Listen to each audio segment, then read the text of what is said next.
السلام عليكم ورحمة الله وبركاته. الحمد لله رب العالمين والصلاة والسلام على عبد الله ورسوله نبينا محمد وعلى آله وصحبه ومن تبعهم بإحسان إلى يوم الدين. أما بعد، فأعوذ بالله من الشيطان الرجيم. بسم الله الرحمن الرحيم. يا أيها الذين آمنوا اتقوا الله ولتنظر نفس ما قدمت لغد واتقوا الله إن الله خبير بما تعملون. ঢাকা মহানগর জমঈয়্যত আহলে হাদিস কর্তৃক আয়োজিত আজকের এই বিশেষ আলোচনা সভার সম্মানিত সভাপতি, ঢাকা মহানগর জমঈয়্যত আহলে হাদিসের সভাপতি জনাব আলী হোসেন ভাই উপস্থিত রয়েছেন, যার সার্বিক তত্ত্বাবধানে আজকের এই প্রোগ্রাম অনুষ্ঠিত হতে যাচ্ছে। আমাদের অত্যন্ত শ্রদ্ধাভাজন বাংলাদেশ জমঈয়্যত আহলে হাদিসের অন্যতম সহসভাপতি, বংশাল বড় জামে মসজিদের প্রধান মুতাওয়াল্লি আলহাজ আওলাদ হুসাইন সাহেব উপস্থিত রয়েছেন। ঢাকা মহানগর জমঈয়্যত আহলে হাদিসের বিভিন্ন স্তরের এবং ঢাকা দক্ষিণ এলাকা জমঈয়্যত আহলে হাদিসের দায়িত্বশীল বৃন্দ। আমরা অবগত হয়েছি আজকে একটি নির্দিষ্ট বিষয় নিয়ে আলোচনা। বিষয়টি হচ্ছে 2019 শুরু হচ্ছে, আজ থেকেই শুরু হয়ে গেছে। 2019 একজন মুসলিম হিসাবে আমার করণীয় বর্জনীয় কি হতে পারে, এ মর্মেই একটু স্মরণ করে দেওয়া মাত্র।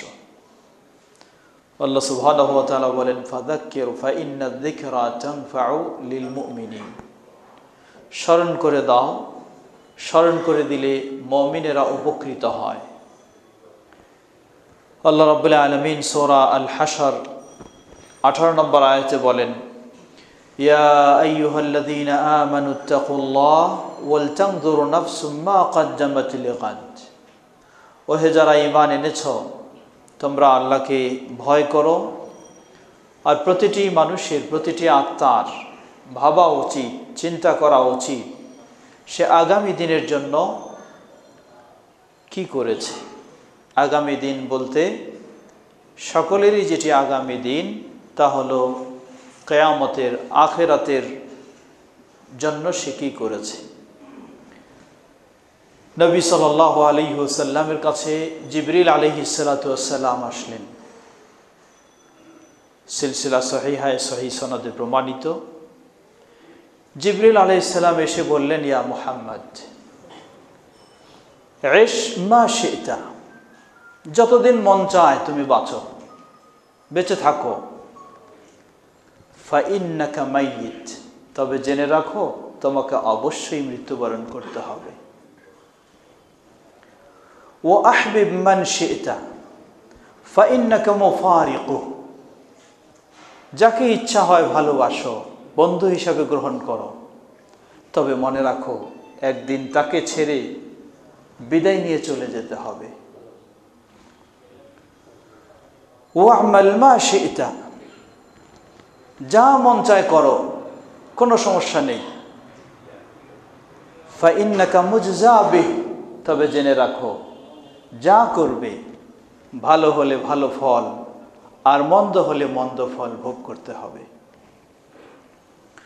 ওয়ালাম আন্না শরফাল মুমিনি কিয়ামুহু বিল-লাইল, জেনে রাখো মুমিনের সম্মান মর্যাদা হলো রাতে, গভীর রাত যখন মানুষেরা ঘুমিয়ে থাকবে, সে আল্লাহকে তখন স্মরণ করবে।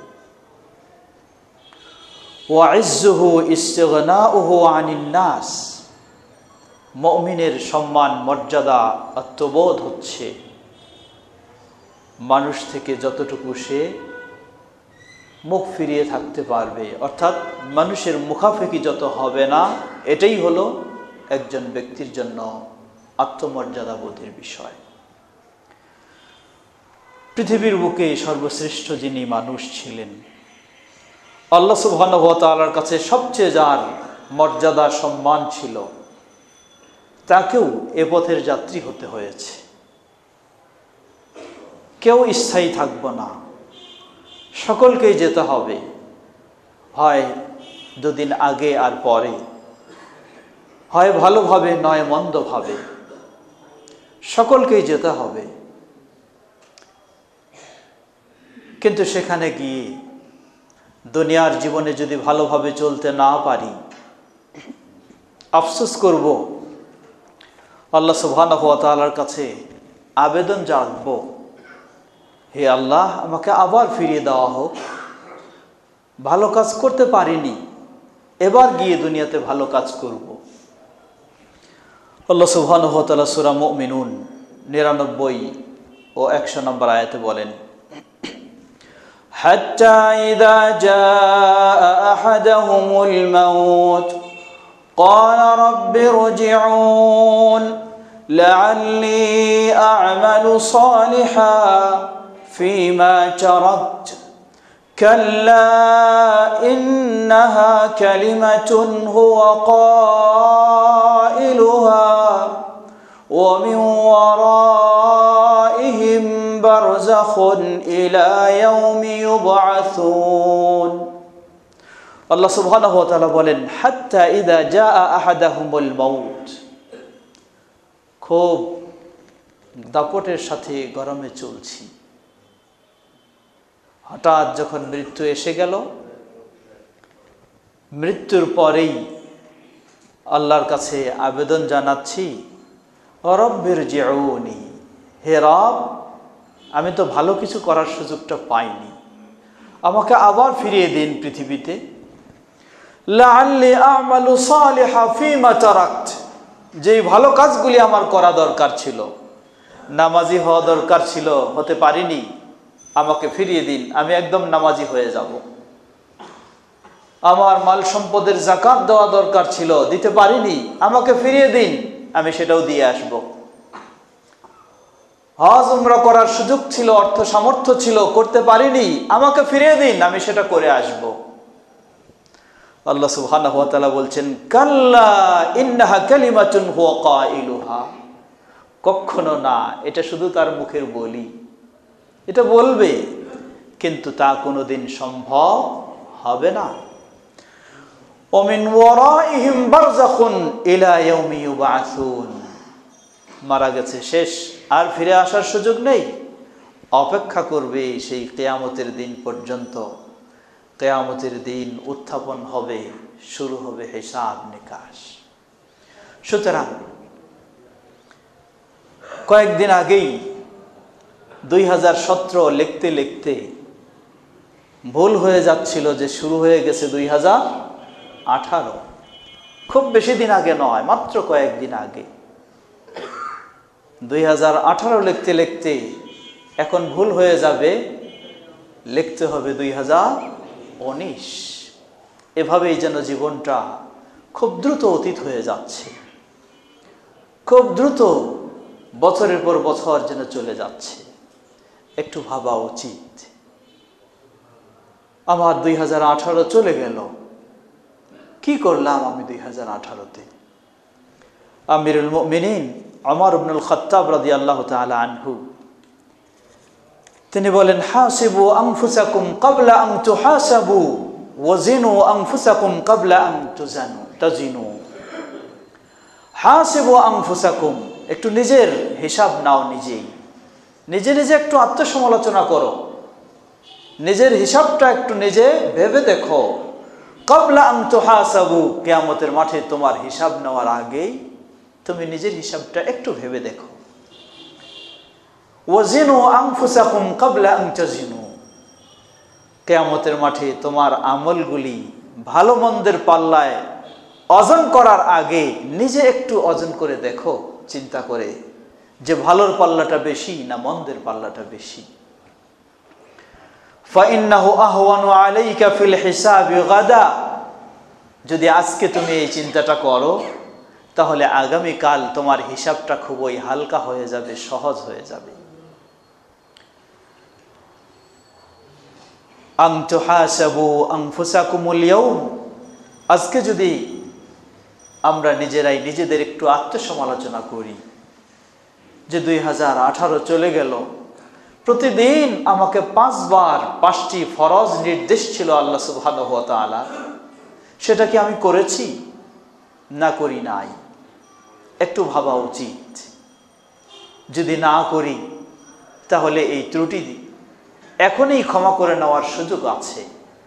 পৃথিবী থেকে বিদায় নিয়ে চলে গেলে আর ক্ষমা নেওয়ার সুযোগ নাই। যতদিন বেঁচে আছি ততদিন ক্ষমা নেওয়ার সুযোগ আছে। 2018 চলে গেল, এই 1 বছরে আল্লাহ আমাকে অর্থ সম্পদ দিলে সেই সম্পদের যাকাত ফরজ হলে তাকে আমি সঠিকভাবে ব্যয় করেছি, বের করেছি? না করলে এখনই আমাকে একটু চিন্তা করতে হবে। ওই পারে চলে গেলে আর কোনো চিন্তার সুযোগ নেই। ঠিক এমনই ভাবে একজন মুসলিম হিসাবে আল্লাহ আমাকে জীবিত রেখেছেন, আল্লাহ আমাকে সুস্থ রেখেছেন, আল্লাহ আমাকে অনেক কিছু করার সুযোগ করে দিয়েছেন। আল্লাহর জন্য আমার কি করার ছিল, কতটুকু আমি করেছি, একটু আমাদের ভাবা উচিত, একটু আমাদের চিন্তা করা উচিত। তাহলেই আমাদের পরপারের বিষয়টি সহজ হয়ে যাবে ইনশাআল্লাহ। আমিরুল মুমিনিন আলী ইবনে আবি তালিব রাদিয়াল্লাহু তাআলা আনহু তিনি বলেন, ইরতাহালাতিদ দুনিয়া মুদবিরা ওয়ারতাহালাতিল আখিরা মুকবিলা ওয়া লিকুল্লি ওয়াহিদাতিন বানুন ফাকুনু মিন আবনাইল আখিরা ওয়ালা তাকুনু মিন আবনাইদ দুনিয়া ফাইন্নাল ইয়াওমা আমালুন ওয়ালা হিসাব ওয়া গাদান হিসাবুন ওয়ালা আমাল। তিনি বলেন আলী রাদিয়াল্লাহু আনহু, ইরতাহালাতিদ দুনিয়া মুদবিরা, দুনিয়া পিছনের দিকে আস্তে আস্তে সরে যাচ্ছে। আমার সাথে দুনিয়া এবং আখিরাত রয়েছে। দুনিয়া আস্তে আস্তে পিছনের দিকে সরে যাচ্ছে আর আখিরাত আস্তে আস্তে সামনের দিকে এগিয়ে আসছে। আমার বয়স যতই বাড়ছে, দুনিয়াতে থাকার বয়স ততই কমছে, এর মানে আখিরাত ততই সামনের দিকে এগিয়ে আসছে। তাই বলছেন জেনে রাখো, দুনিয়াটা পিছনের দিকে চলে যাচ্ছে আর আখিরাত সামনের দিকে এগিয়ে আসছে। দুনিয়ারও সন্তান রয়েছে, আখিরাতেরও সন্তান রয়েছে। দুনিয়ার সন্তান হইও না, আখিরাতের সন্তান হও।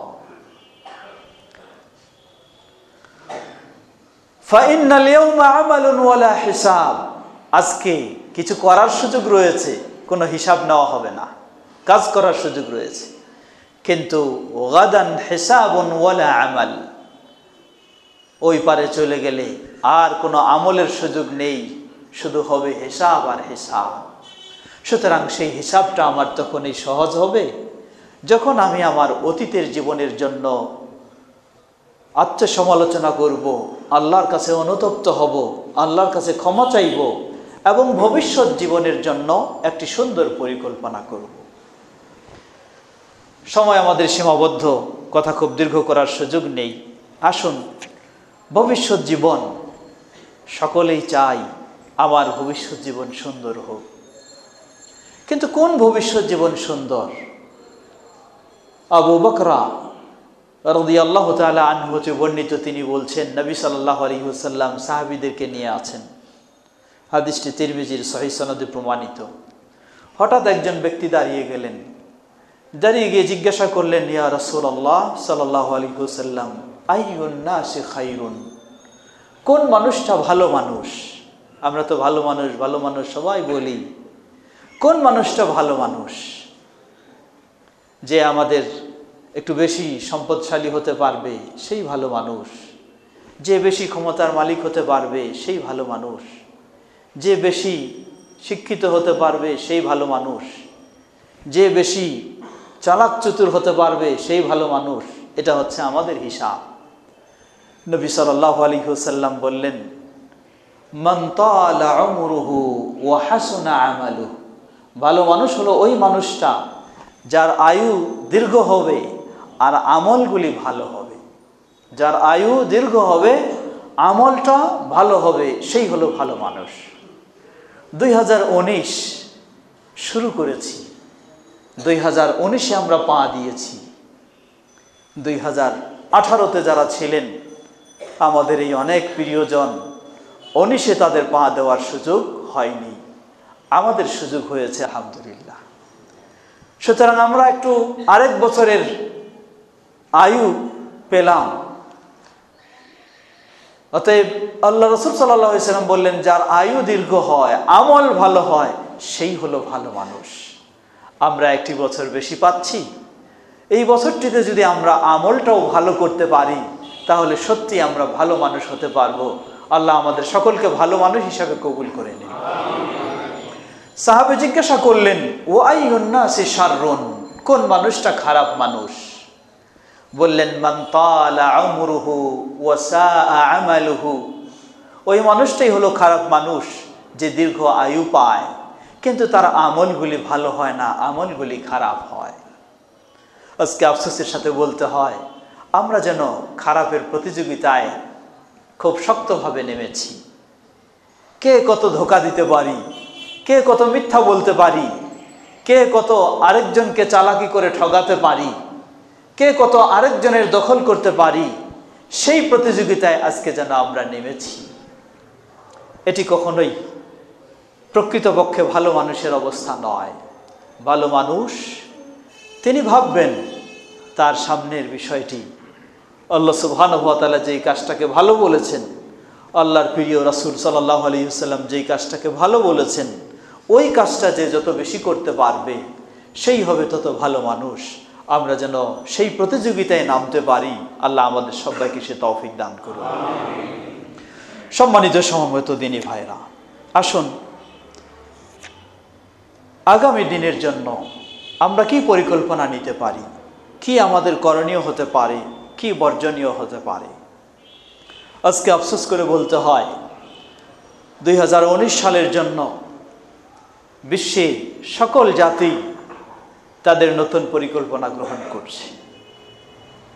ইহুদি তাদের ইহুদি মতবাদ কিভাবে আরো বিস্তার ঘটাবে, খ্রিস্টান তাদের সেই মতবাদ আরো কিভাবে বিস্তার ঘটাবে, ঠিক তেমনিভাবে যত অমুসলিম সকলেই তাদের পরিকল্পনা আরো বিস্তার কিভাবে তাদের দিন ধর্মের প্রচার ঘটাবে। কিন্তু আফসোস, মুসলিমদের জন্য মুসলিমদের দিনেই হচ্ছে সর্বশ্রেষ্ঠ এবং পৃথিবীর বুকে এটাই হচ্ছে গ্রহণযোগ্য ধর্ম। এত সত্ত্বেও যাদের দিন ধর্ম হলো ভুল, ভিত্তিহীন, তারাই সামনে নতুন নতুন পরিকল্পনা নিয়ে অগ্রসর হচ্ছে। আর আমাদের দিন ধর্ম সঠিক হওয়া সত্ত্বেও নতুন পরিকল্পনা আমাদের মাঝে নেই বললেই চলে। বরং আরো আফসোসের বিষয়, মুসলিম হয়েও কিভাবে অমুসলিমদের পরিকল্পনা বাস্তবায়ন করে দেব সেজন্য প্রস্তুত হচ্ছি। লা হাওলা ওয়ালা কুওয়াতা ইল্লা বিল্লাহ। এটি কখনো হতে পারে না কোনো মুসলিম, সে মুসলিম হয়ে ইসলামের অনুসারী হয়ে অমুসলিমদের পরিকল্পনা বাস্তবায়নের জন্য সে প্রস্তুত হবে, তা হতে পারে না। বলবেন যে এটি কেমন কথা? হ্যাঁ, বাস্তব। আজকে দেখুন বাংলাদেশে বহু এলাকা, সেগুলি কৌশলে অর্থ দিয়ে বিভিন্নভাবে মুসলমানকে কাদিয়ানি বানানো হচ্ছে। কে এই দায়িত্বগুলি পালন করছে? তাদেরকে কাদিয়ানি বানানোর সহযোগিতা তো দিচ্ছি আমরাই। বহু গ্রাম দেখবেন, এই কাছেই ঢাকার কালীগঞ্জ বলেন, পার্শ্বেই গ্রাম গ্রাম হলো কিসের গ্রাম? এগুলি হলো সব খ্রিস্টানদের গ্রাম। তারা কারা? খোঁজ নিয়ে দেখুন, 10-20 বছরের আগের কথা, একটাও খ্রিস্টান সেখানে ছিল না, সব মুসলিম ছিল। লা হাওলা ওয়ালা কুওয়াতা ইল্লা বিল্লাহ। মুসলিমদেরকে খ্রিস্টান বানানোর সহযোগিতা দিচ্ছি আমরাই। অথচ মুসলিম হিসাবে উচিত ছিল খ্রিস্টানদেরকে সঠিক দিন ধর্মের দিকে দাওয়াত দিয়ে তাদেরকে মুসলিম বানাবো। কারণ খ্রিস্টানদের নবী রাসূল যিনি ঈসা আলাইহিস সালাতু ওয়াস সালাম, তিনি সুসংবাদ দিয়েছেন আমাদের নবী মুহাম্মদ সাল্লাল্লাহু আলাইহি ওয়াসাল্লামের। এটি খ্রিস্টানদের নবীর সুসংবাদ। ইনজিল বলেছে কোরআনুল কারীমের কথা, তাওরাত বলেছে কোরআনুল কারীমের কথা, কিন্তু আজকে কোরআনুল কারীমকে চাপা দিয়ে ইনজিলকে তুলে ধরা হচ্ছে, কোরআনুল কারীমকে নিচে ফেলে দিয়ে তাওরাতকে উপরে উঠানো হচ্ছে। অর্থাৎ তাদের ধর্মের অনুসারী বানানো হচ্ছে। 2019 সালে দেখবেন কত বিশ্বব্যাপী তাদের পরিকল্পনা, আর আমাদের মুসলিমদের তেমন পরিকল্পনা নেই।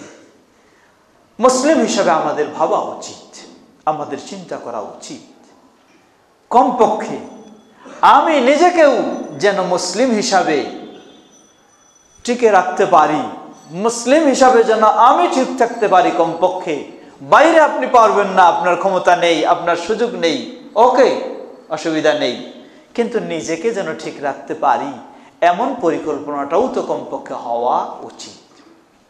আসুন, একজন মুসলিম হিসাবে 2019 সালে আমার কি পরিকল্পনা হতে পারে? পরিকল্পনা আমার কয়েকটি দিক হতে পারে। প্রথম হলো ব্যক্তিগত পরিকল্পনা। নিজের ব্যক্তিটাকে আরো সুন্দর করার জন্য, ব্যক্তিটাকে আরো ভালো করার জন্য, আমার ঈমানটাকে আরো মজবুত করার জন্য ব্যক্তিগত পরিকল্পনা। দ্বিতীয়, পারিবারিক পরিকল্পনা। আমি একটি পরিবারের সাথে সম্পৃক্ত, সেই পরিবারের জন্য কি পরিকল্পনা হতে পারে? তৃতীয়, সমাজের জন্য পরিকল্পনা। আমি যেই সমাজে বসবাস করি, শুধু অভিযোগই করব যে এই সমাজে এই হচ্ছে সেই হচ্ছে, কিন্তু আমি এই সমাজের একজন সদস্য, আমার তো কিছু ভালো করার দায়িত্ব রয়েছে, আমাকে তো কিছু ভালো ভূমিকা রাখতে হবে। সেই সাথে দেশের উন্নয়নের জন্য পরিকল্পনা। যেই দেশে আমি বসবাস করি, যেই দেশের আমি নাগরিক, আমার একটি দায়িত্ব রয়েছে। আমাকে সরকার না বললেও দেশের উন্নয়নের জন্য আমাকে কিছু ভূমিকা অবশ্যই রাখতে হবে। এটি আমার একটি দেশের নাগরিক হিসাবে আমার দায়িত্ব। শুধু দেশের ক্ষতি করব এই পরিকল্পনায় আমার হবে তা তো হতে পারে না। একজন মুসলিম হলেও আমার দ্বারা দেশের ক্ষতি হবে এই পরিকল্পনা থাকতে পারে না, আর মুসলিম না হলেও দেশের নাগরিক হলেও আমার দ্বারা দেশের ক্ষতি হবে এই পরিকল্পনা আমার কখনো হতে পারে না। তাই 2019 আমাদের পরিকল্পনা এমনই হওয়া উচিত।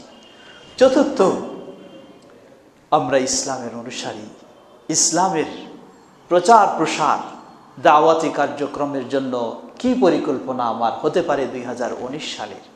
আজকে আয়োজন হলো ঢাকা মহানগর জমিয়তে আহলে হাদিসের, ঢাকা মহানগর জমিয়তে আহলে হাদিসের আগামী 2019-এর সুন্দর দাওয়াতি কার্যক্রমের কি পরিকল্পনা হবে, কেন্দ্রীয় জমিয়তের কি হবে, শাখা জমিয়তের কি হবে, এলাকা জমিয়তের কি হবে, সেটিও আমাকে ভাবতে হবে। সর্বশেষ আমাকে ভাবতে হবে, আমি যেই হই না কেন আমার গন্তব্যস্থল হলো আখিরাত। আল্লাহ রাব্বুল আলামিন বলেন, বাল তুসিরুনাল হায়াতাদ দুনিয়া ওয়াল আখিরাতু খায়রুন ওয়া আবকা। তোমরা দুনিয়া নিয়ে ব্যস্ত হয়ে গেছো, দুনিয়া তো উত্তম নয়, উত্তম তো হলো সেই আখিরাত। দুনিয়া তো চিরস্থায়ী নয়, চিরস্থায়ী হলো সেই আখিরাত। সেই আখিরাতের জন্য আমার কি পরিকল্পনা একজন মুসলিম হিসাবে আমাকে ভাবতে হবে। প্রথম বিষয় আসুন, ব্যক্তি হিসাবে পরিকল্পনা। একজন ব্যক্তি, আল্লাহ সুবহানাহু ওয়া তাআলা বললেন কোরআনুল কারীমে অসংখ্য আয়াতে নির্দেশ দিয়েছেন, ওয়া আকিমুস সালাতা ওয়া আতুজ যাকাহ। নবী সাল্লাল্লাহু আলাইহি ওয়াসাল্লাম নির্দেশ দিয়েছেন, ওয়া আ'লিমহুম আন্নাল্লাহা ইফতারাদা আলাইহিম খামসা সালাওয়াতিন ফি কুল্লি ইয়াউমিন ওয়া লাইলা। একজন ব্যক্তি হিসাবে দিন রাত 24 ঘন্টায় আমার জন্য ইসলামের ফরজ হলো 5 ওয়াক্ত সালাত। 2018 চলে গেছে, অতীতের জন্য দুশ্চিন্তা করে লাভ নেই। তবে অতীতের ত্রুটির জন্য অনুশোচনা করতে হবে এবং শিক্ষা নিয়ে ভবিষ্যৎটাকে ভালো করার চিন্তা রাখতে হবে। 2018-তে যদি আমার প্রতিদিন 5 ওয়াক্ত সালাত ব্যক্তির কাজ হিসাবে ছুটে যায়, আমাকে 2019-এ যেন 18-র জন্য তওবা করে 2019-এ যেন আমার কোনো দিন 5 ওয়াক্ত সালাত ছুটে না যায়, সেই পরিকল্পনা আমার অবশ্যই রাখতে হবে।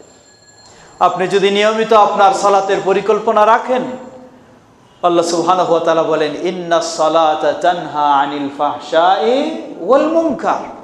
এই সালাতেই আপনাকে খারাপ কাজ থেকে, অন্যায় থেকে, অশ্লীলতা থেকে মুক্ত রাখবে, বিরত থাকতে সহযোগিতা দেবে, ভালোর দিকে আপনাকে নিয়ে যাবে।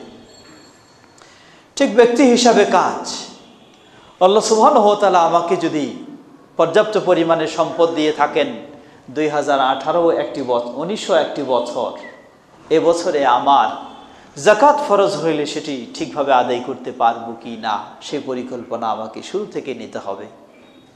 ঠিক তেমনইভাবে 2018-তেও আসবে রমাদান মাস। রমাদান মাসের সিয়াম এটি ঐচ্ছিক নয়, একজন সুস্থ স্বগৃহে বসবাসকারী প্রাপ্তবয়স্ক মুসলিমের জন্য ফরজ। আমাকে সেই পরিকল্পনা রাখতে হবে। ঠিক তেমনইভাবে যদি হজ ফরজ হয়ে থাকে, পালন না করতে পারি, 2019-এ জানা যায় না, বলতে পারি না আমি আর কতদিন বেঁচে থাকব, 2019-এর মাঝে যেন সেটি আদায় করতে পারি, সেই পরিকল্পনা আমার থাকা উচিত। ঠিক তেমনইভাবে কোরআন, আল্লাহ সুবহানাহু ওয়া তাআলা কোরআনুল কারীমে অসংখ্যভাবে নির্দেশনা দিয়েছেন, ইন্না হাযাল কোরআনা ইয়াহদি লিল্লাতী হিয়া আকওয়াম। সঠিক ও নির্ভরযোগ্য পথের হেদায়েত দিতে পারে, নির্দেশনা দিতে পারে একমাত্র আল কোরআনুল কারীম। আল্লাহ রাব্বুল আলামিন সূরা বাকারার শুরুতে বললেন, হুদাল লিল মুত্তাকিন। মুত্তাকিদের জন্য এটি একটি গাইড স্বরূপ। 2018-এর জন্য, 19-এর জন্য একটু পরিকল্পনা নিতে হবে। আপনার বয়স আজকে 40 বছর, 50 বছর, 60 বছর, 70 বছর, এখনো আপনি বলছেন আমি কোরআন তেলাওয়াত করতে জানি না। এটি অত্যন্ত দুঃখজনক বিষয়, অত্যন্ত লজ্জার বিষয়। আল্লাহ সুবহানাহু ওয়া তাআলার পক্ষ থেকে আপনার জীবন পরিচালনার জন্য, আপনার দুনিয়া ও আখিরাতের জীবনকে সুন্দর করার জন্য যেই গাইড আল্লাহ রাব্বুল আলামিন দিলেন, সেটি আপনি এখনো পড়ার যোগ্যতা আপনার অর্জন হয়নি। দুনিয়ার বহু যোগ্যতাই তো আপনি অর্জন করলেন। আল্লাহ সুবহানাহু ওয়া তাআলা আপনাকে দৃষ্টিশক্তি দিয়েছেন, এই দৃষ্টিশক্তি দিয়ে অনেক কিছু আপনি চোখ খুলে পড়ছেন, কিন্তু আল্লাহর কোরআন খুলে পড়ার এখনো সুযোগ হলো না। এটি দুঃখজনক বিষয়। আপনি একটু পরিকল্পনা নিন। 2019 সাল, বেশি লাগবে না, আপনি 6 মাস নিয়মিত একটু চেষ্টা করুন। আল্লাহ রাব্বুল আলামিন দিন রাত 24 ঘন্টা আপনাকে সময় দিয়েছেন। 24 ঘন্টার মাঝে 1 ঘন্টাও নয়, আপনি 20 থেকে 25 মিনিট টার্গেট রাখুন, আপনার রুটিন করে নিন। 2019 সাল 25 মিনিট আপনি কোরআন এর পিছনে সময় দিবেন, দেখবেন যে আপনি অত্যন্ত সুন্দরভাবে কোরআন পড়তে পারবেন, কোরআন শিখতে পারবেন, কোনো সন্দেহ নেই। আপনি এই পরিকল্পনা হাতে নিয়ে নিন, বাস্তব আপনি ফলাফল পাবেন। কিন্তু যদি এই পরিকল্পনা না নেন, আপনার বয়স বাড়তেই থাকবে, কোনোদিন কোরআন শেখারও সুযোগ হবে না। আল্লাহ রাসূল সাল্লাল্লাহু আলাইহি ওয়াসাল্লাম বলেন, হাদিস সহিহ, কিয়ামতের মাঠে আপনার সামনে কোরআনকে সামনে নিয়ে আসা হবে, নিয়ে আসে আপনাকে বলা হবে, ইকরা ওয়ারতাকি ওয়ারাত্তিল কামা কুনতা তুরাত্তিল ফিদ দুনিয়া। হে ব্যক্তি, দুনিয়াতে যেমনই ভাবে তুমি কোরআন পড়েছিলে, এখন তুমি সেভাবে কোরআন পড়ো, আর উপরের দিকে তুমি তোমার মর্যাদার আসন গ্রহণ করতে থাকো। সুবহানাল্লাহ। ফা ইন্না মানজিলাতুকা ইনদা আখিরি আয়াতিন তাকরাউহা। তোমার সর্বশেষ শীর্ষ আসন হবে ওই জায়গায় যেই আয়াত পর্যন্ত তুমি পৌঁছতে পারবে। সুবহানাল্লাহ, সুবহানাল্লাহ। এত বড় মর্যাদা আর কি হতে পারে? এর চেয়ে বড় মর্যাদা আর কি? কিন্তু সেই মর্যাদার জন্য আমি কতটুকু সময় বাজেট করলাম, আমি কি পরিকল্পনা নিলাম? আল্লাহ রাসূল সাল্লাল্লাহু আলাইহি ওয়াসাল্লাম বলছেন যে বলা হবে, যেমন তুমি দুনিয়াতে তেলাওয়াত করতে, সেই রকম তেলাওয়াত করো। এর মানে দুনিয়াতে যদি আমি তেলাওয়াত না শিখি, কিয়ামতের দিন কোনো তেলাওয়াত করা সম্ভব হবে না, সেই মর্যাদাও লাভ করা সম্ভব হবে না। মারা গেলে হাফেজ সাহেবদেরকে ডেকে নিয়ে আসে, কোরআন খতমের খুব জমজমাট আয়োজন শুরু হয়ে যায়, কোনো কাজে আসবে না। সওয়াব তো দূরের কথা, গুনাহগার হতে হবে, কারণ এগুলি বেদাত, এগুলি বেদাত। আর হাদিসরা এগুলি সচেতন সোচ্চার। সুতরাং নিজের জীবনে কাজে আসবে যদি আমি নিজের জীবনে কোরআন একটু শিখতে পারি। আপনি পরিকল্পনা নিন, বছরের শুরুতে প্রথম দিনে আছেন, একটি দিন মাত্র অতীত হলো, আরো সামনে আল্লাহ হায়াতে রাখলে আপনি থাকবেন। আপনি পরিকল্পনা নিয়ে নিন, ইনশাআল্লাহ আপনি কোরআন শিখতে পারবেন। যিনি কোরআন তেলাওয়াত করতে পারেন, প্রতিদিন আপনি 2 পৃষ্ঠা করে তেলাওয়াত করার চেষ্টা করুন, দেখবেন যে খুব সহজে বছর শেষ গোটা কোরআন মাজিদ তেলাওয়াত করা আপনার শেষ হয়ে যাবে। দিনে মাত্র 2 পৃষ্ঠা করে টার্গেট নিন আপনি, বছরে আপনি 700 পৃষ্ঠা তেলাওয়াত করতে পারবেন। কোরআন মাজিদ হলো 600 পৃষ্ঠা। আপনি শুধু তেলাওয়াতই যথেষ্ট নয়, কোরআনুল কারীম বুঝে না পড়লে, অর্থ না বুঝলে নিজের জীবনটাকে সুন্দর করা যাবে না। কোরআন দিয়ে, কোরআন থেকে শিক্ষা নেওয়া সম্ভব হবে না। আপনি দিনে চেষ্টা করুন অল্প কয়েকটা আধা পৃষ্ঠা আয়াতগুলি অর্থ একটু জানার চেষ্টা করবেন, পড়ার চেষ্টা করবেন। দেখবেন আপনি 2 বছরে বা 2 থেকে 4 বছরে গোটা কোরআন মাজিদ শুরু থেকে শেষ পর্যন্ত সম্পূর্ণ অর্থ জানার, বোঝার সুযোগ লাভ করবেন ইনশাআল্লাহ। এই পরিকল্পনা আপনি একটু নেওয়ার চেষ্টা করুন। কতদিন আর থাকবেন পৃথিবীতে? চলে যাচ্ছে দিন, খুব দ্রুত চলে যাচ্ছে। যারা ছোট ছিলাম বড় হয়ে গেছি, যাদের চুল দাড়ি কালো ছিল সাদা হয়ে গেছে, যাদের সাদা ছিল আরো দুর্বল হয়ে গেছে। সামনেই এসে গেছে, আখিরাত যেন হাতছানি দিয়ে ডাকছে। অতএব সময়টাকে একটু মূল্যায়ন করার চেষ্টা করুন, সময়টাকে একটু কাজে লাগানোর চেষ্টা করি।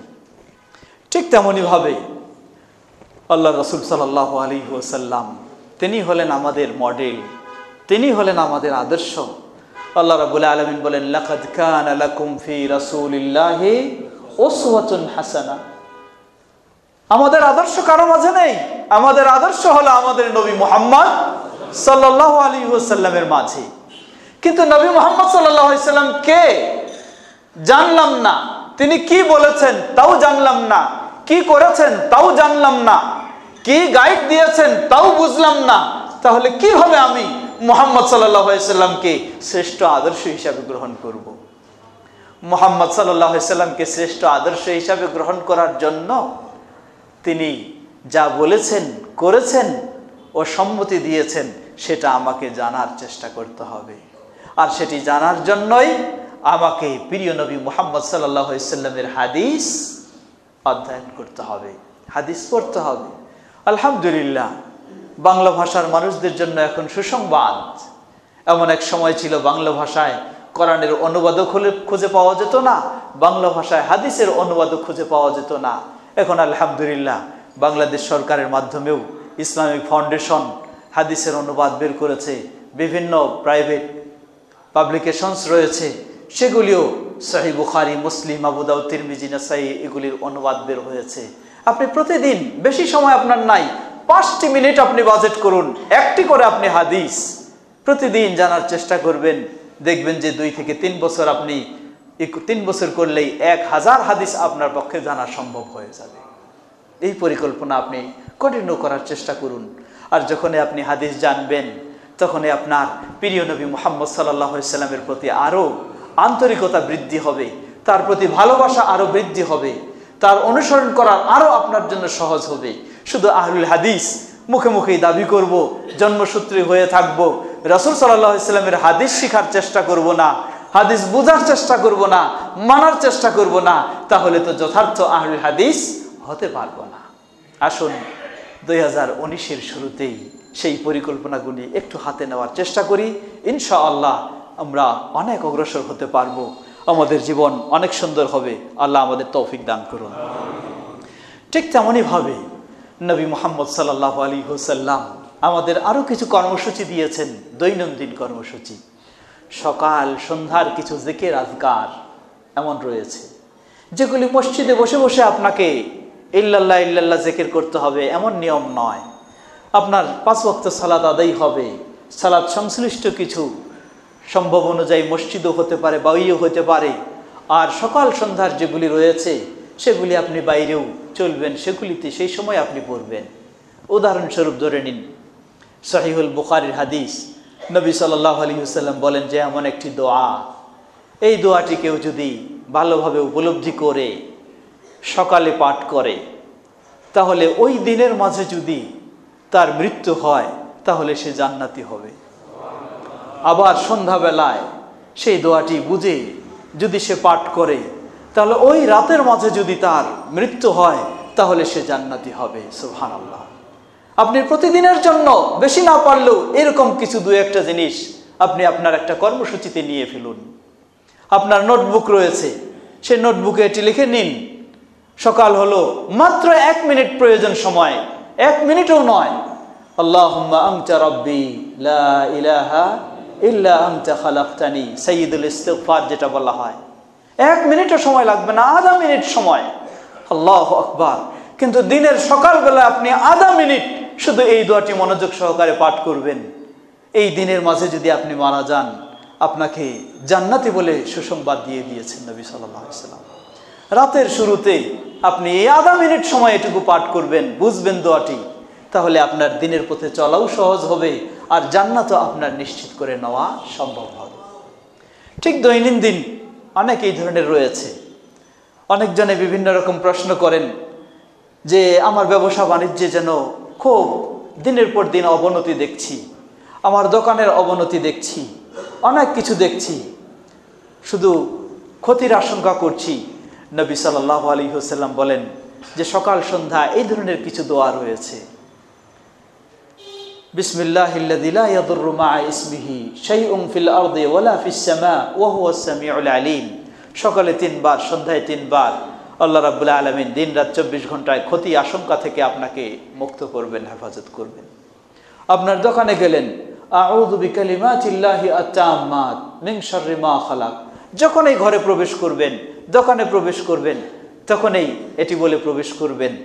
আল্লাহ সুবহানাহু ওয়া তাআলা, আল্লাহ রাসূল সাল্লাল্লাহু আলাইহি ওয়াসাল্লাম বলেন, যতক্ষণ আপনি সেই জায়গায় থাকবেন ততক্ষণ সকল প্রকার ক্ষতি থেকে আল্লাহ রাব্বুল আলামিন আপনাকে হেফাজত করবেন।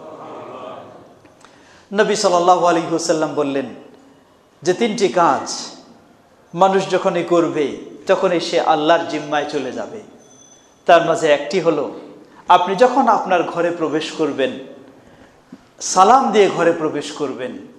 রাসূল সাল্লাল্লাহু আলাইহি ওয়াসাল্লাম বললেন, কোন মুসলিম যদি সালাম দিয়ে ঘরে প্রবেশ করে ফাহুয়া দামিনুন আলাল্লাহ, সে যেন আল্লাহর জিম্মায় হয়ে যায়। সুবহানাল্লাহ। কিন্তু আমরা দুঃখের বিষয়, অন্যের ঘরে ঢুকলে সালাম দিয়ে প্রবেশ করি, কিন্তু নিজের ঘরে ঢুকলে সালাম দিয়ে প্রবেশ করতে লজ্জা পাই।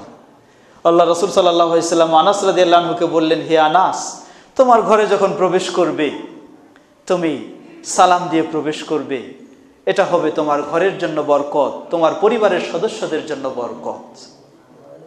তা আমি অন্যের ঘরে প্রবেশের সময় সালাম দিয়ে প্রবেশ করি, তার ঘরে বরকত দিয়ে আসি, কিন্তু নিজের ঘরে যখন প্রবেশ করি তখন সালামের কথা লজ্জা পাই, বলি না, ভুল করি, নিজের ঘরের মানুষদের জন্য বরকত দিতে চাই না। এটি কেমন বোকামি দেখুন। তাই 2019 সালের শুরু থেকেই আপনি এই কর্মসূচি নিয়ে নিন, যতবার আপনার ঘরে প্রবেশ করবেন আপনি সালাম দিয়ে প্রবেশ করবেন। 2টি দিক, প্রথম দিক হলো আপনি আল্লাহর জিম্মায়, যতক্ষণ ঘরে থাকবেন আল্লাহর জিম্মায় থাকবেন। দ্বিতীয় দিক, এই সালাম হবে আপনার পরিবারের সকল সদস্যদের জন্য বরকতের বিশাল মাধ্যম। ঠিক তেমনি ভাবে 2019 সালের শুরুতে আপনি চিন্তা করুন, একটি প্রবাদ বলা হয়, সৎসঙ্গে স্বর্গবাস, অসৎ সঙ্গে সর্বনাশ। অনেক বাবা মার ভালো ছেলে, কিন্তু ছেলেটা এমন একজনের সাথে উঠা বসা শুরু করেছে, আস্তে আস্তে দেখা যায় সে একদম কি হয়ে গেছে, নেশাখোর হয়ে গেছে, মাদকাসক্ত হয়েছে। আজকে আমরা সবাই উদ্বিগ্ন, আমাদের নতুন প্রজন্ম এই ছোট বয়সেই নষ্ট হয়ে যাচ্ছে। এটা দেশের জন্য ক্ষতিকর, সমাজের জন্য ক্ষতিকর। এই নতুন প্রজন্ম যদি ছোট বয়সেই এই নষ্ট হয়ে যায়, তাহলে এরাই তো হলো দেশের কর্ণধার ভবিষ্যতে। সুতরাং আপনাকেও এই পরিকল্পনা নিতে হবে। ভালো মানুষের সাথে আপনি চলার চেষ্টা করবেন, ভালো মানুষকে আপনি আপনার সঙ্গী হিসাবে গ্রহণ করবেন, খারাপ মানুষ থেকে দূরে থাকার চেষ্টা করবেন, খারাপ মানুষকে সঙ্গী হিসাবে গ্রহণ করবেন না। আল্লাহ রাসূল সাল্লাল্লাহু আলাইহি ওয়াসাল্লামের বিভিন্ন রকমের দৃষ্টান্ত দিয়েছেন। আল জালিসুস সালেহ ওয়াল জালিসুস সু, ভালো বন্ধু এর দৃষ্টান্ত হলো আতরের দোকানদারের সাথে। আপনি আতরের দোকানের কাছে যাবেন, আতর কিনবেন না, খালি কাছে যাবেন, দেখবেন যে বেচারা হয়তো আপনাকে টেস্ট করার জন্য একটু আতর আপনার গায়ে লাগিয়ে দিবে, আপনার শরীরটাও সুগন্ধি হয়ে যাবে। এ হলো ভালো বন্ধু। না কিনলেও আপনি তার কাছ থেকে ভালো জিনিস পাচ্ছেন। ঠিক আপনি 2019 সালের শুরুতেই এই পরিকল্পনা নিয়ে নিন। বহুজন জুয়া খেলোয়াড় যারা রয়েছে তাদের সাথে উঠা বসা করার কারণে তার পারিবারিকভাবে, অর্থনৈতিকভাবে সব নষ্ট হয়ে যাচ্ছে। এই সঙ্গীগুলিকে পরিহার করুন, ভালো সঙ্গীকে খুঁজে নিন, নামাজি সঙ্গীকে খুঁজে নিন, তাহলে আপনিও নামাজ আদায়ে সহযোগিতা হবে। বেনামাজি সঙ্গী থেকে দূরে থাকুন, তাহলে আপনিও বেনামাজি হয়ে যাওয়ার আশঙ্কা থেকে বাঁচতে পারবেন। রাসূল সাল্লাল্লাহু আলাইহি ওয়াসাল্লাম দৃষ্টান্ত দিলেন, ওয়াল জালিসুস সু, খারাপ বন্ধু হচ্ছে, উদাহরণস্বরূপ এটি উদাহরণ, তাকে খারাপ বলা হচ্ছে এমনটা নয়। তা হলো কামার, যারা লৌহ দিয়ে আগুনে গোলায় বিভিন্ন অস্ত্র তৈরি করে, জিনিস তৈরি করে। তার কাছে গিয়ে যদি আপনি বসেন, হয়তো তার আগুনের ছিটা দিয়ে আপনার কাপড়টা পুড়ে যেতে পারে, নষ্ট হয়ে যেতে পারে। তাও যদি না হয়, তার পাশ দিয়ে গেলে তার ধোঁয়ার গন্ধ দিয়ে আপনার কাপড়টা, শরীরটাও দুর্গন্ধ হয়ে যাবে। এমন বন্ধু গ্রহণ করা থেকে বিরত থাকুন। 2019-এর নতুন শুরু থেকেই আপনি সেই চিন্তাগুলি নিন, দেখবেন ইনশাআল্লাহ আপনি দুনিয়াতেও ভালো মানুষ হবেন এবং আখিরাতেও ভালো মানুষ হবেন। আল্লাহ রাব্বুল আলামিন আমাদের ব্যক্তি জীবনে এই ধরনের পরিকল্পনা গ্রহণ করার তৌফিক দান করুন।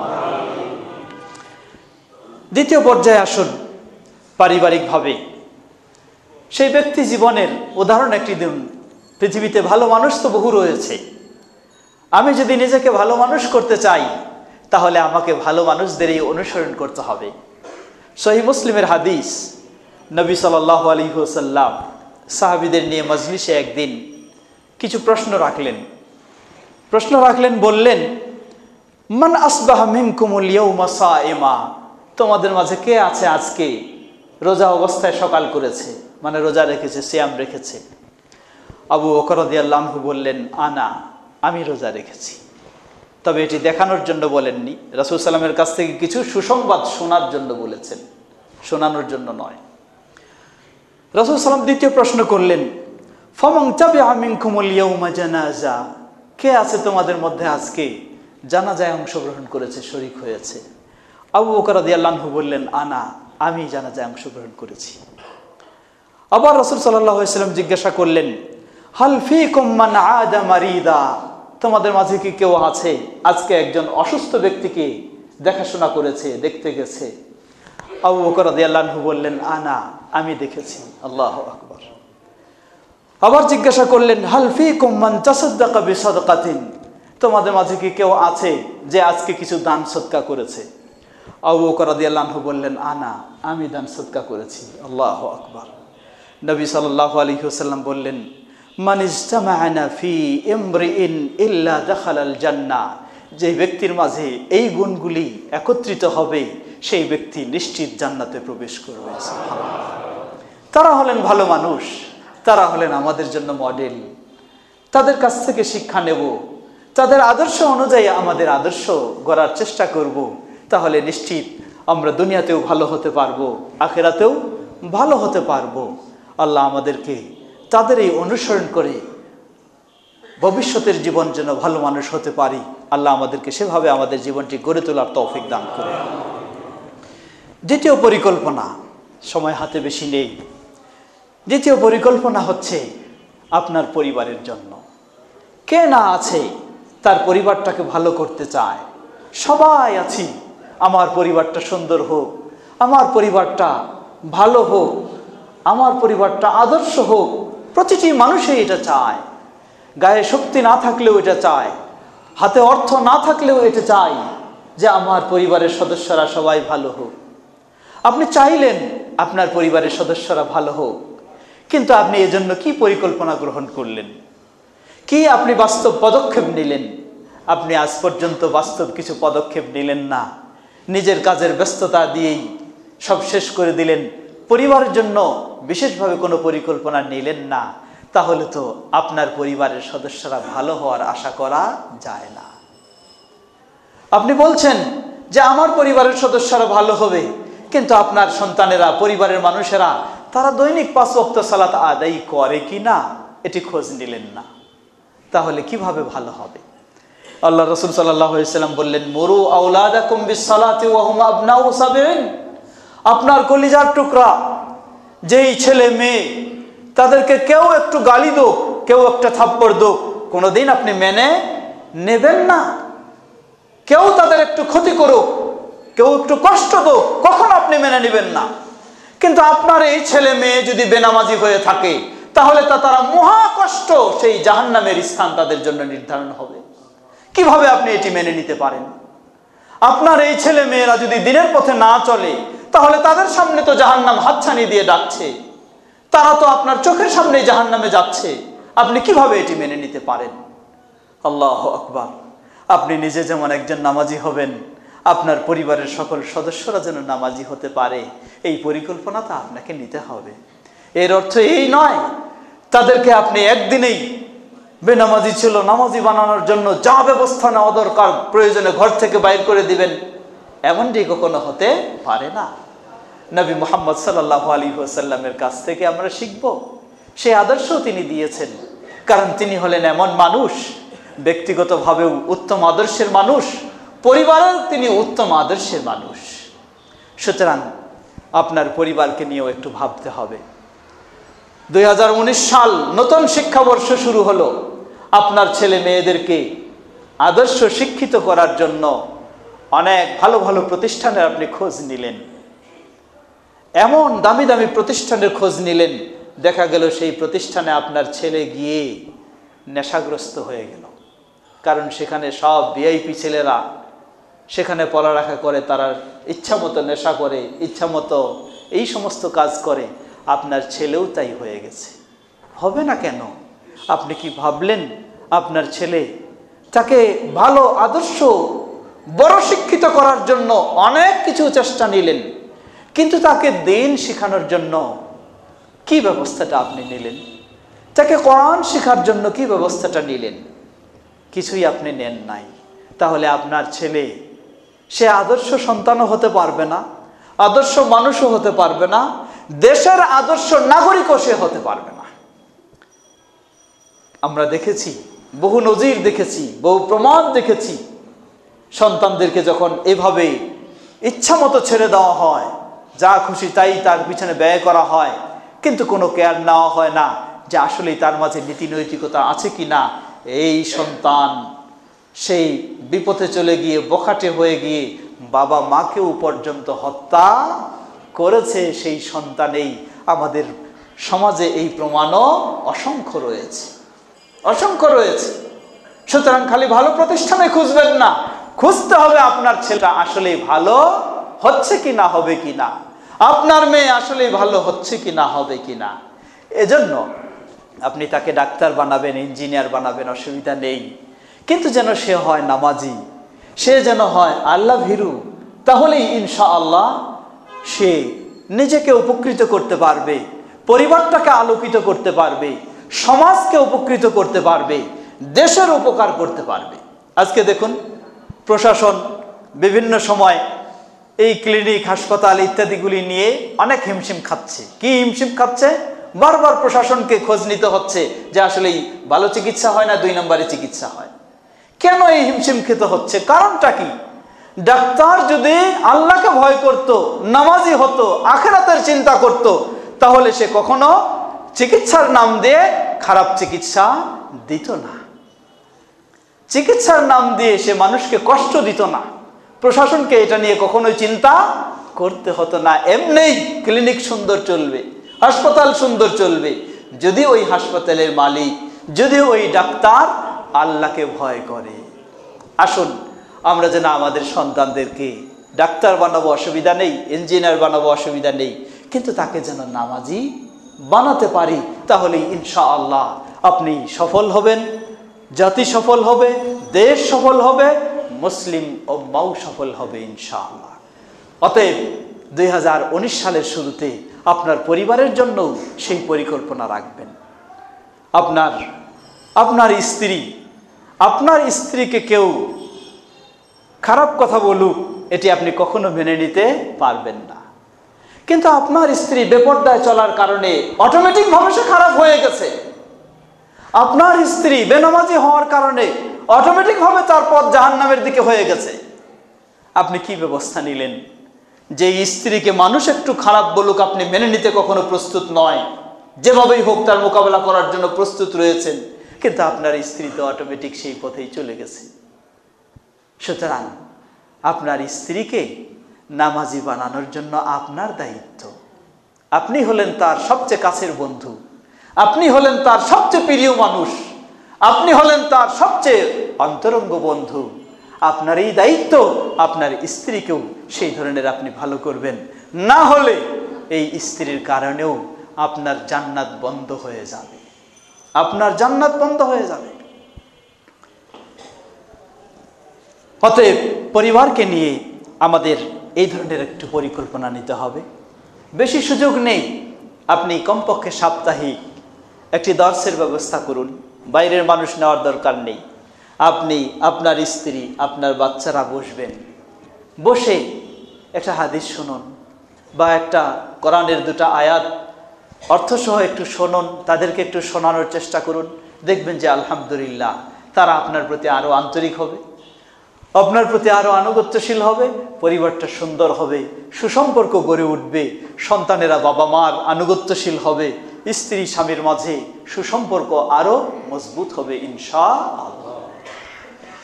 ঠিক তেমনইভাবে পরিবার, এর সাথে সাথে আত্মীয় স্বজন, প্রতিবেশী, তাদেরও অধিকার রয়েছে আপনার কাছে। আজকে আমরা আত্মীয় স্বজন তাদেরকে বিভিন্ন রকমের অনেক সময় কষ্ট দিয়ে থাকি, ওয়ারিসি সম্পদের অংশটা যেন একটু নিজে বেশি নিতে পারি, শুধু এই চিন্তাই করবেন কেন? তাদের সুবিধাটার একটু চিন্তা করুন, সেই পরিকল্পনাও বছরের শুরু থেকেই নেওয়ার চেষ্টা করুন। আল্লাহ রাব্বুল আলামিন এই ধরনের পারিবারিক এবং আত্মীয়তা, প্রতিবেশী, তাদের নিয়েও আমাদের এই পরিকল্পনা গ্রহণ করার ও বাস্তবায়ন করার তৌফিক দান করুন। তৃতীয় বিষয়, সমাজ ও দেশ। সমাজ ও দেশের জন্য আপনাকে ভাবতে হবে। আপনি একজন দেশের নাগরিক, দেশের উন্নয়ন, দেশের কল্যাণ আপনাকে অবশ্যই চিন্তা করতে হবে। দেশের কল্যাণে যারা রয়েছে তাদের সহযোগিতা আপনাকে অবশ্যই এগিয়ে আসতে হবে। শুধু দলাদলির চিন্তা করলে হবে না, দেশের জন্য চিন্তা করতে হবে, এটি একটি দায়িত্ব আমাদের। সমাজের জন্য চিন্তা করতে হবে। আজকে দেখুন আমাদের সমাজে অনেক বিষয় রয়েছে, আমরা সচেতন না হওয়ার কারণেই অনিয়ম হয়ে চলতেছে। ঘর থেকে, উদাহরণস্বরূপ ধরে নেন, ঘর থেকে ময়লার পোটলা বের করে আমরা রাস্তায় ফেলি। কোন রাস্তায় ফেলি? যেই রাস্তায় সকালে আমি চলবো। এই কাজটা আমার দ্বারা কেন হবে? যদি এই কাজটা আমার দ্বারাই হয় তাহলে এই সমাজটা আমি ভালো কেমনে করব? সুতরাং এই বিষয়গুলি আমাদেরকে ভাবতে হবে। আমার মহল্লাটাকে কিভাবে সুন্দর করতে পারি, বছরের শুরুতে সেই পরিকল্পনা নিতে হবে। মহল্লায় আপনার গ্রহণযোগ্যতা আল্লাহ দিয়েছেন, সেই গ্রহণযোগ্যতাটাকেও আপনাকে কাজে লাগাতে হবে। মানুষদেরকে ভালো পথে, ভালো কাজে নেওয়ার জন্য আপনাকে পরিকল্পনা নিতে হবে। মানুষের উপকারের জন্য আপনাকে এগিয়ে আসতে হবে। তাহলে ইনশাআল্লাহ মানুষও আপনার প্রতি আরো আন্তরিক হবে। হ্যাঁ, ভালো মন্দ তো সব মিলেই থাকবে, সেটি কখনো মন্দ পৃথিবী থেকে দূর হয়ে যাবে না, থাকবেই। কিন্তু এর মধ্য দিয়েও আমাদেরকে ভালোটাকে প্রাধান্য দিয়ে ভালো কাজ করার চেষ্টা করতে হবে। সুতরাং আমি সমাজের মানুষ, আমি দেশের মানুষ, সমাজের, দেশের উন্নয়ন নিয়েও আমাকে ভাবতে হবে এবং উন্নয়নে যারা রয়েছে তাদের সহযোগিতাও আমাকে অবশ্যই ভূমিকা রাখতে হবে। আল্লাহ আমাদের সকলকে সে তৌফিক দান করুন। আমাদের সন্তানেরা আজকে দেখুন, আমাদের এটি একটি মুসলিম অধ্যুষিত দেশ। আমরা কিছু কিছু কারণে ইসলাম ভালোভাবে পালন করতেও বাধাগ্রস্ত হচ্ছি। সেই কারণগুলির মাঝে কিছু মানুষের উগ্রতার কারণে, কিছু মানুষের চরমপন্থায় চলে যাওয়ার কারণে। একজন মানুষ যদি ভালোভাবে দাঁড়িয়ে রাখতে চায়, এই মানুষটা নিয়েও এখন চিন্তা, এ কেন ভালো দাঁড়িয়ে রেখেছে, জেনারেল শিক্ষিত মানুষ, নিশ্চয়ই এর মাঝেও হয়তো কিছু উগ্র চিন্তা রয়েছে, এর মাঝেও হয়তো চরমপন্থার কিছু ভাবনা তার মাঝে চলে এসেছে।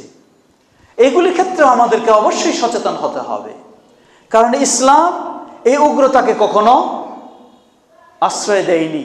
ইসলাম এই উগ্রতাকে, চরমপন্থাকে কখনো সমর্থন দেয়নি। এই চিন্তাগুলির কারণে ইসলাম পালন করতে আজকে আপনাকেও কঠিনতার সম্মুখীন হতে হচ্ছে। এটি আমাদের দেশে শুধু নয়, এটি আন্তর্জাতিকভাবে। সুতরাং এই বিষয়গুলি আমাদেরকেও চিন্তা করতে হবে, যেন ইসলামের নাম দিয়ে হোক বা যে কোনো নাম দিয়ে হোক, কেউ সীমা লঙ্ঘনে গিয়ে গোটা দেশের মানুষকে যেন ক্ষতিগ্রস্ত না করতে পারে, সেটি আপনাকেও সচেতন থাকতে হবে। সেগুলিও পরিকল্পনায় আমাদের রাখতে হবে যে আমরা সঠিক ইসলামের শিক্ষা দেব, এবং ইসলাম নিয়ে যেন কেউ ভুল ভ্রান্তিতে চলে যেতে না পারে। বিশেষ করে যুব সমাজকে এই গাইড আমাদেরকে অবশ্যই দেওয়া উচিত। না হলে এই যুব সমাজ, তারা হয় ইসলাম থেকে একেবারে ভুলে দূরে চলে যাবে, অথবা ইসলামের নাম দিয়ে ইসলামের শত্রুরা তাদেরকে খারাপ পথের দিকেও নিয়ে গিয়ে গোটা মুসলিম জাতিকে বা গোটা দেশকেও ক্ষতিগ্রস্ত করার চেষ্টা করবে। সেক্ষেত্রে অবশ্যই আমাদেরকে সচেতন, সতর্ক থাকতে হবে। আমরা বলতে পারি আলহামদুলিল্লাহ, আহলুল হাদিস, বিশেষ করে বাংলাদেশ জমিয়ত আহলে হাদিস, সেক্ষেত্রে অনেক সময় সচেতনতার ভূমিকা রাখার সবসময় চেষ্টা করে। এজন্য যুব শ্রেণীকে যেন এই সঠিকভাবে তাদেরকে সঠিক পথেই নিয়ন্ত্রণে রাখা যায়, সঠিক দিনের উপরে। তাই বাংলাদেশ জমিয়ত আহলে হাদিসের সেই অঙ্গ সংগঠন জমিয়ত শুববানে আহলে হাদিস, সেটিকেও কাজ করার সুযোগ করে দেওয়া আমাদের দায়িত্ব। যুবকদেরকে তাদের সাথে জড়িয়ে দেওয়া আমাদের দায়িত্ব, যাতে আমাদের যুবকেরা বিপথে না যায়, আমাদের যুবকেরা যাতে ভুল চিন্তার দিকে না যায়। আল্লাহ আমাদের যুবকদেরকে সেই সঠিক পথে হেদায়েত দান করুন। সময় শেষের দিকে, পরিশেষে চতুর্থ বিষয় হচ্ছে আমাদেরকে কিছু দাওয়াতি ইসলাম প্রচার প্রসারের সে বিষয়টি আমাদেরকে কাজ নিতে হবে। সঠিকভাবে সুন্দর পদ্ধতিতে যদি আমরা ইসলামের কাজ করি, ইনশাআল্লাহ সে বাধা সামনে আসবে না, সকলেই এই কাজে সহযোগিতা করবে ইনশাআল্লাহ। কিছু তো বাধা থাকবেই। স্বয়ং নবী মুহাম্মদ সাল্লাল্লাহু আলাইহি ওয়াসাল্লামের যুগে যখন এই সমস্যা ছিল, আজকে আমাদের যুগে সেই সমস্যা থাকাটা অসম্ভব নয়। নবী সাল্লাল্লাহু আলাইহি ওয়াসাল্লাম যেখানে বাধার সম্মুখীন হয়েছেন, আবু বকর রাদিয়াল্লাহু আনহু, ওমর রাদিয়াল্লাহু আনহু, ওসমান রাদিয়াল্লাহু আনহু, আলী রাদিয়াল্লাহু আনহু, তারা বাধার সম্মুখীন হয়েছেন, আর আপনি আমি বাধার সম্মুখীন হব, এটি কোনো অসম্ভব বিষয় নয়।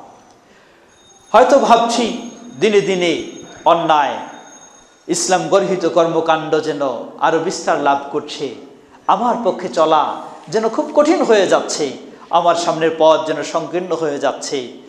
আমরা বলবো যে না, কোনো এটি নিয়ে শঙ্কায়, এটি নিয়ে দুশ্চিন্তায় পড়ার কোনো কারণ নয়। আল্লাহ রাব্বুল আলামিন বলেন, ফাত্তাকুল্লাহা মাসতাতা'তুম, আপনি আপনার সাধ্য অনুযায়ী চেষ্টা করে যাবেন। আল্লাহ রাব্বুল আলামিন আপনাকে দায়িত্ব দেয়নি বাংলাদেশকে যেভাবেই হোক ইসলামী রাষ্ট্র বানায় আপনাকে মরতে হবে, এই দায়িত্ব তো আল্লাহ সুবহানাহু ওয়া তাআলা আপনাকে দেয় না। যারাই এইরকম চিন্তা নিয়ে কাজ করেছে তারাই সমস্যা সৃষ্টি করে ফেলেছে।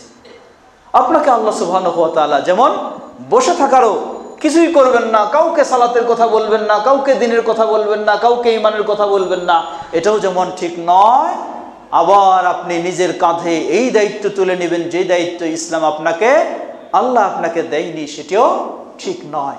হতে হবে আমাদেরকে মধ্যমপন্থী। অতএব নিরাশার কিছুই নয়, আপনি আপনার সাধ্য অনুযায়ী চেষ্টা করে যাবেন, ইনশাআল্লাহ সফলতা দান করার মালিক হলেন আল্লাহ সুবহানাহু ওয়া তাআলা। তবে অবশ্যই আপনার সামনে দুটি সুসংবাদ। প্রথম সুসংবাদ হলো, যতই পরিবেশ কঠিন হোক, সকলেই আপনার বিপরীত কাজ করুক, আপনি চেষ্টা করবেন সাধ্যপক্ষে সঠিক কাজ করার এবং সঠিক জিনিসের উপর ধৈর্য ধারণ করে থাকার। নবী সাল্লাল্লাহু আলাইহি ওয়াসাল্লাম সুসংবাদ দিয়েছেন, পরিস্থিতি এমন এক সময় এসে যাবে যখন সকলেই দেখবেন ভালোর নাম দিয়ে খারাপে জড়িয়ে আছে, খারাপটাকেই ভালোর নাম দিয়ে চালাচ্ছে। তখন আপনার জন্য খুব কঠিন। আপনি বলবেন না যে মানুষ যখন চলতেছে আমিও সেই চলবো, এমনটা নয়। বরং আপনি যদি সেই পরিস্থিতিতেও ধৈর্য ধারণ করে ইসলামের উপর থাকার চেষ্টা করেন, নবী সাল্লাল্লাহু আলাইহি ওয়াসাল্লাম বলেন, সহিহ হাদিস, আপনাকে প্রতিদিন 50 জনের ইবাদতের সমান সওয়াব দান করা হবে। প্রতিদিন 50 জনের ইবাদতের সমান সওয়াব দান করা হবে। সুতরাং এটি আপনার জন্য সুসংবাদের বিষয়। দুনিয়ায় কয়দিন, চলে যাব, যেতেই হবে। অতএব একটু ধৈর্য ধরে কষ্ট করেই থাকবো। দ্বিতীয় সুসংবাদ, নবী সাল্লাল্লাহু আলাইহি ওয়াসাল্লাম সুসংবাদ দিয়েছেন, সময় আসবে, ইমাম মাহদির আগমন হবে। এই বিষয়ে কিছু বাড়াবাড়িও রয়েছে। কেউ তো ঘোষণা দিয়েছেন 2019 সালেই ইমাম মাহদির আগমন হয়ে যাবে। এটি চরম বাড়াবাড়ি, কখনো এটি ঠিক নয়। ইমাম মাহদির আগমন অবশ্যই হবে, ঈসা আলাইহিস সালামের আগমন অবশ্যই হবে, কিন্তু কোন সালে হবে এটি কোরআন সুন্নাহয় নির্দিষ্ট করে বলা হয় নাই। তাই আমরা নির্দিষ্ট করে বলবো না, তবে সেটি বিশ্বাস করব যে অবশ্যই আগমন ঘটবে। ঈসা আলাইহিস সালামের যখন আগমন ঘটবে তখন আর ভিন্ন চিন্তা নিয়ে থাকার সুযোগ হবে না। সকলকে ফিরে আসতে হবে একটি পথ, সে পথটির নামই হলো ইসলাম। তবে ইসলাম বলতে কোন? হানাফি ইসলাম না মালিকি ইসলাম না শাফি ইসলাম না হাম্বলি ইসলাম? নবী সাল্লাল্লাহু আলাইহি ওয়াসাল্লাম ইঙ্গিত দিয়েছেন এটাও নয়। আলা মিনহাজিন নবুওয়া, নবী সাল্লাল্লাহু আলাইহি ওয়াসাল্লামের যুগে খোলাফায়ে রাশিদিনের যুগে যেমন ইসলাম ছিল, ওই পরিবেশ আবারও ফিরে আসবে ইনশাআল্লাহ। আহলুল হাদিসরা সেই দাওয়াতই দিচ্ছে। হানাফি ইসলাম নয়, মালিকি ইসলাম নয়, শাফি ইসলাম নয়, হাম্বলি ইসলাম নয়, মুজাদ্দিদি, চিশতি, নকশবন্দি, কাদেরি ইসলাম নয়। ইসলাম হলো নবী মুহাম্মদ সাল্লাল্লাহু আলাইহি ওয়াসাল্লাম ও তার খোলাফায়ে রাশিদিনের। এটাই তারাকতু ফীকুম আমরাইন লান তাদিল্লু মা তামাসসাকতুম বিহিমা। রাসূল সাল্লাল্লাহু আলাইহি ওয়াসাল্লাম বলেছেন, তোমাদের মাঝে রেখে গেলাম দুটি জিনিস, একটি হলো আল্লাহর কিতাব আল কোরআনুল কারীম, অপরটি হলো নবী সাল্লাল্লাহু আলাইহি ওয়াসাল্লাম এর হাদিস।